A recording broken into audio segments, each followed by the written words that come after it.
In 1967, American roads were filled with big cars, long hoods, wide seats, massive V8s, but there was one Buick that looked like it belonged in a country club parking lot and could move like it had something to prove. It was the Buick Wildcat, and underneath that enormous hood sat Buick's brand new 430 cubic inch V8. 430 cubic inches of cast iron, 360 horsepower, and a brutal 475 pound-feet of torque. This wasn't a lightweight muscle car. It wasn't a stripped-down drag racer. The Wildcat was a full-size Buick, riding on a 126-inch wheelbase and weighing well over 2 tons in many configurations. Some models tipped the scales at over 4,300 pounds.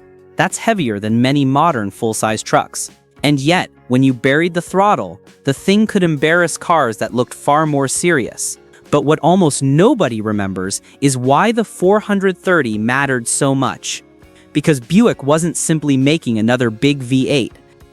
It was replacing one of the company's most famous engines, and the replacement had been engineered specifically to remove the weaknesses that were holding Buick back. What happened next helped turn the Wildcat into one of the great forgotten American sleepers. In the early 1960s, Buick had a reputation for building cars that were powerful, smooth, and expensive enough to make you feel important. But the performance world was changing. Pontiac was building GTOs, Chevrolet had big block Chevelles and Impalas, Ford was pushing increasingly powerful Galaxies and Fairlanes. Chrysler was preparing its own assault with big block Mopars. Mercury had the Marauder. Oldsmobile was developing the 442 into a legitimate threat. And suddenly, being comfortable wasn't enough. The customer walking into a dealership in 1966 wanted something more. They wanted presence. They wanted torque. They wanted to know that the car in their driveway could back up its chrome and its size with real performance. And Buick had a problem. Its famous 401 and 425 Nailhead V8s had enormous torque, but the basic architecture dated back to 1953. The Nailhead's unusual valve arrangement had helped Buick create impressive power, but engineers knew the design was reaching its limits. The valves were relatively small. The ports weren't ideal for high-speed breathing, and extracting more power from the old architecture was becoming increasingly difficult. Competitors were moving forward. Buick needed to do the same. So Buick did something expensive. It started over. The company reportedly invested more than $50 million developing the new generation of V8s that arrived for 1967. The result was a new big block family offered in 400 and 430 cubic inch forms. And the 430 was the monster designed for Buick's biggest cars: Wildcat, Electra, Riviera. Under the hood, it was immediately different from the old Nailhead. The bore measured 4.1875 inches. The stroke was 3.90 inches. That combination produced 429.7 cubic inches, officially marketed as 430. And Buick gave the engine something the old Nailhead desperately needed: better breathing. The new heads used 2.00-inch intake valves and 1.625-inch exhaust valves. The combustion chambers were a more modern 68cc design, and the valve angle was changed to 15 degrees from the cylinder axis. That might sound like engine builder trivia. It meant the 430 could move more air, and when you're trying to make power from a naturally aspirated V8, air is everything. More air means more fuel. More fuel means more combustion. More combustion means more power. It's simple physics wrapped in cast iron. But Buick didn't stop there. The engine used a nodular iron crankshaft with massive 3.25-inch main bearings. The connecting rods were 6.600 inches long. The compression ratio was 10.25:1, and on top sat a 4-barrel carburetor. The Rochester Quadrajet fed all 430 cubic inches with exactly what they needed: air, fuel, timing. The factory rating? 360 horsepower at 5,000 revolutions per minute. But the number that really mattered on the street was torque: 475 pound-feet at 3,200 revolutions per minute. That is the number that explains the Wildcat Because horsepower tells you how hard an engine can work at speed. Torque tells you what happens when you step on the gas. And the 430 had plenty. That torque figure put the Wildcat in rare company. It matched or exceeded many of the most feared performance cars of the era. And it did so while wrapped in leather, chrome, and enough sound insulation to make conversation effortless at highway speeds. But there was a problem. The Wildcat was still a huge car. The engine might have been modern, but Buick hadn't suddenly turned the Wildcat into a lightweight sports car. This thing was long, wide, heavy, and packed with luxury equipment: power steering, power brakes, automatic transmission, thick seats, sound insulation, comfort, air conditioning in many configurations, power windows, a trunk large enough to swallow a week's worth of luggage for an entire family. Everything you would expect from a Buick. And all of that mass had to be moved every time the driver touched the accelerator. So Buick needed more than horsepower, it needed torque. And that's exactly what the 430 delivered. Imagine sitting behind the wheel. You don't see a tachometer screaming toward redline. You don't hear a tiny high-strung engine begging for RPM. Instead, you hear a deep mechanical rumble. You press the accelerator, the four-barrel opens, the engine pulls, and suddenly that giant Buick starts moving with an urgency that doesn't match its size. The acceleration isn't violent, it's relentless. The car doesn't leap forward like a small block muscle car, it surges, like a freight train gathering momentum. Period testing of a 1967 Wildcat hardtop recorded a quarter mile in roughly 15.8 seconds at 84.5, while other performance estimates for the lighter two-door configurations put the car closer to the mid-15s. 0 to 60 could land in the high 6 to 8 second range depending on configuration and testing conditions. Those numbers might not sound terrifying today, but remember what you're looking at: a 2-ton-plus luxury Buick with an automatic transmission, and enough room inside for a family to cross the country in comfort. That was the trick. The Wildcat didn't need to look fast. It simply needed to be fast enough. And Buick understood something the muscle car crowd sometimes forgot. You don't always need a stripped-down car to build something dangerous. Sometimes you just need a huge engine in a big car. And sometimes the most impressive performance comes from doing something that shouldn't be possible, making something enormous move like it weighs half as much. Then Buick made the formula even more interesting. The Wildcat could be ordered with a Grand Sport package, and suddenly this wasn't just a comfortable Buick with a big engine.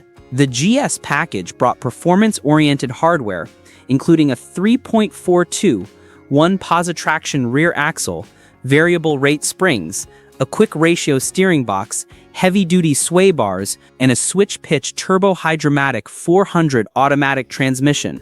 The suspension upgrades made a real difference. The Wildcat could actually handle its own power. The sway bars reduced body roll.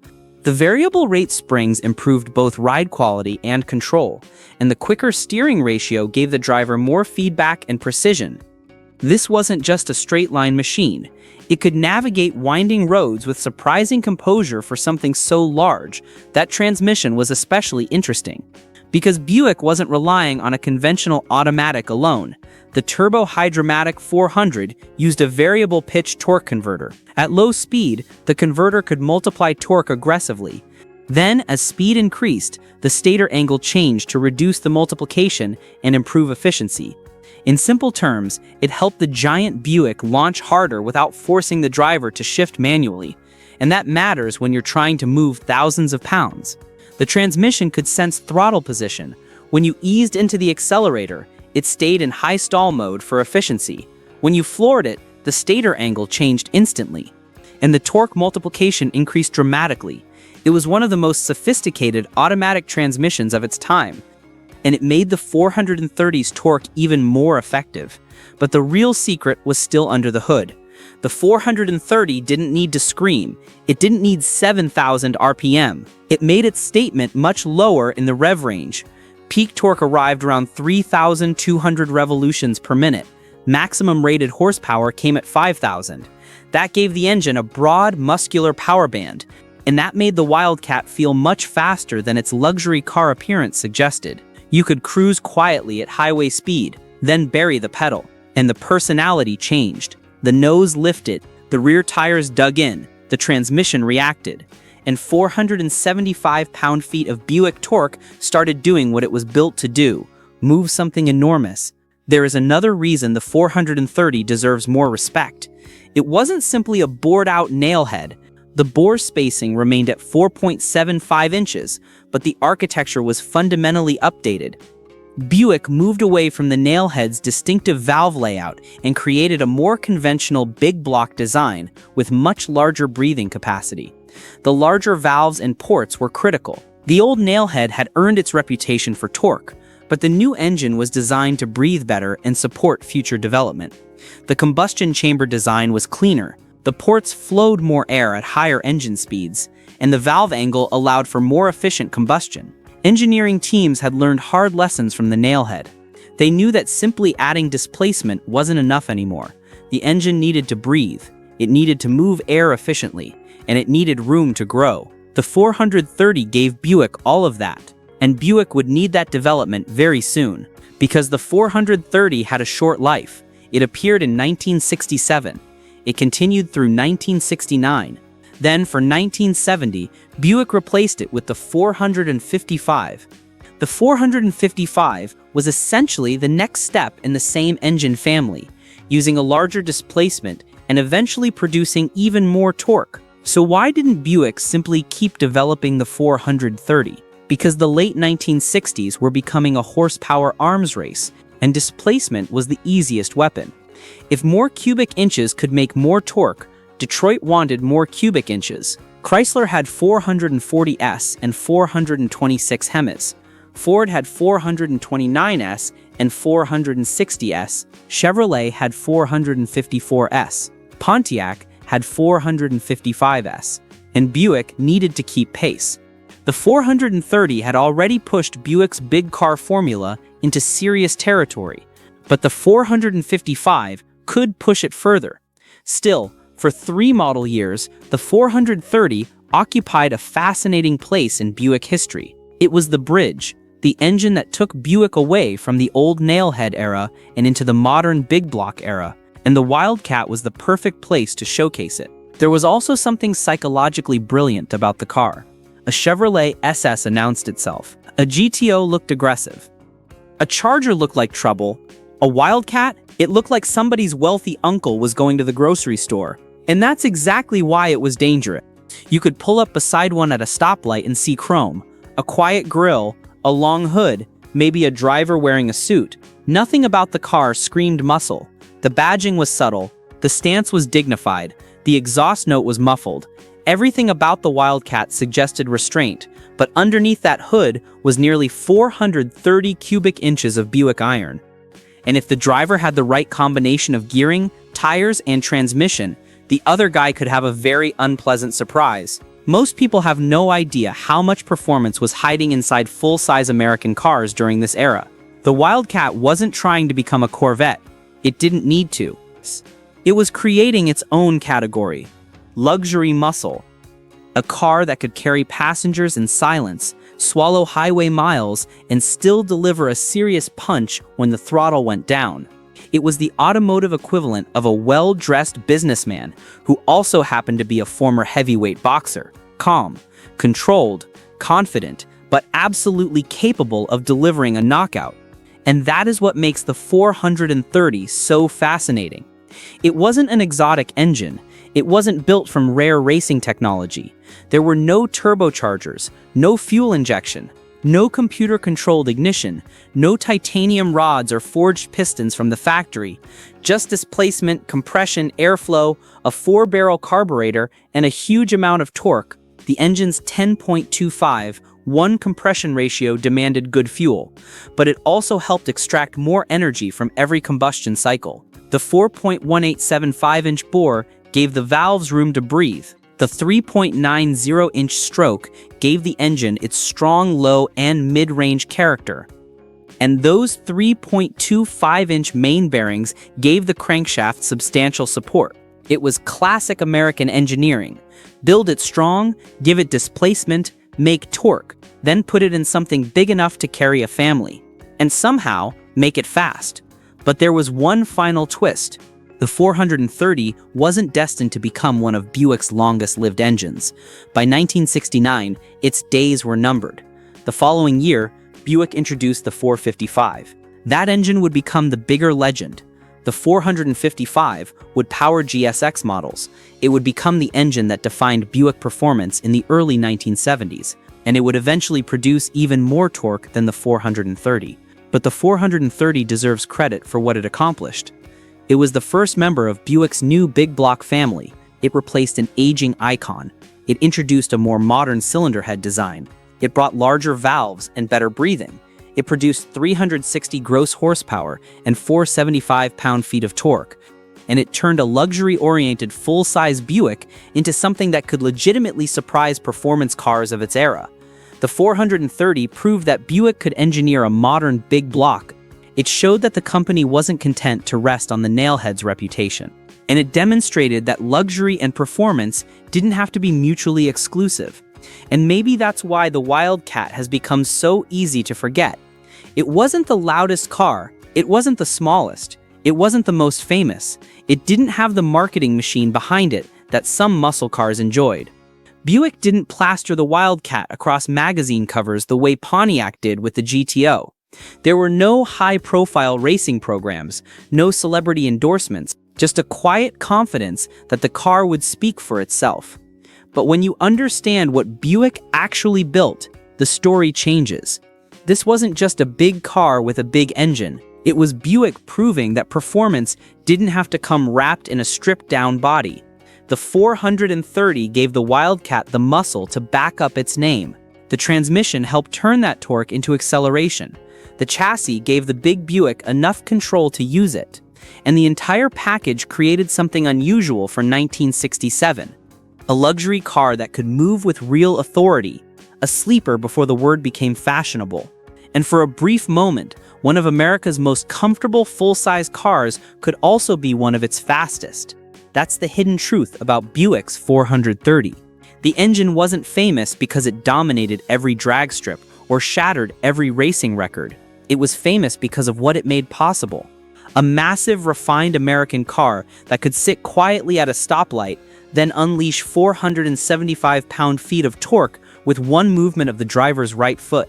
And that may be the most Buick thing of all. No drama, no warning, just a deep V8 rumble, and suddenly the big car is gone. The younger guy in the GTO or the Chevelle looks over, confused. Because that wasn't supposed to happen. The big Buick wasn't supposed to move like that, but it just did. And by the time the other driver processes what happened, the Wildcat is already 3 car lengths ahead. That's the magic of understated performance. The 430 only lasted from 1967 through 1969, but it became the foundation for the 455 that followed. Buick eventually moved on, and the era of enormous, high-compression V8s would soon face a very different automotive world. Emissions regulations were coming, fuel economy standards would arrive, insurance companies would target high-performance cars, and the horsepower wars would come to an abrupt end. But for those few years, the Wildcat proved something Detroit would never completely forget. Big doesn't have to mean slow, luxury doesn't have to mean soft, and sometimes the most dangerous car on the road is the one nobody expects. The 430 cubic inch V8 might not be as famous as the 455 that replaced it. It might not have the cult following of the Nailhead that came before it, but it was the crucial link between Buick's past and its future. And it gave one of America's most dignified luxury cars a split personality that made it unforgettable. If you enjoyed this story, let me know what forgotten Buick, Oldsmobile, Pontiac, or Cadillac engine deserves the spotlight next. And if you want more deep dives into the engines that quietly changed American performance history, make sure you subscribe, because some of the wildest machines ever built never needed to wear a racing stripe. They just needed the right engine, the right transmission, and the willingness to surprise anyone who underestimated them. That was the 1967 Buick Wildcat, and that was the 430.